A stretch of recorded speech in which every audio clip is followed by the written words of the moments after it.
I made this amazing moon from modeling paste that hardens in the air.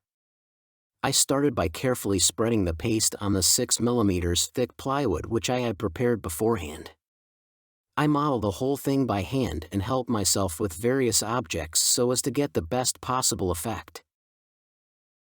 After about 2 weeks, the paste hardened and now I can paint it. I chose a gray acrylic paint I think will reflect the moon well. At the back of the hand router I make space for the batteries that will power the LED lights. I make the frame of the moon from walnut wood. I first cut the wood at an angle of 15 degrees. To make the circle I have to cut 12 pieces. I glued everything together with wood glue and tightened it with a clamp at the end. I wiped off the excess glue with a wet cloth. With double-sided tape, I glued the piece to the tabletop. Measured the center and I can start milling the perfect circle. After making the perfect circle, I move on to the table router where I will finish milling all the grooves I will need for the LED light and space for the moon itself.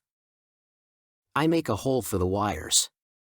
With a previously prepared template using a hand router, I make space for the switch. I sand the whole thing thoroughly and protect it with oil and wax. Now there is nothing left to do but to assemble everything. First I carefully glue the lead tape and cover it with white plastic. Now I put the moon carefully.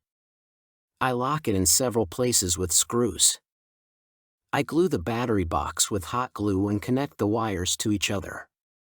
The switch is screwed gently with a screwdriver so as not to damage it. Also mount a metal piece on which I can hang the moon on the wall. 3 more batteries and it's time to see if everything works. Works! And it looks even better than I expected. The best part is that you don't have to plug it in. Just batteries and a remote control are enough. As for me, it looks really amazing. And what do you think about this project? See you in the next video.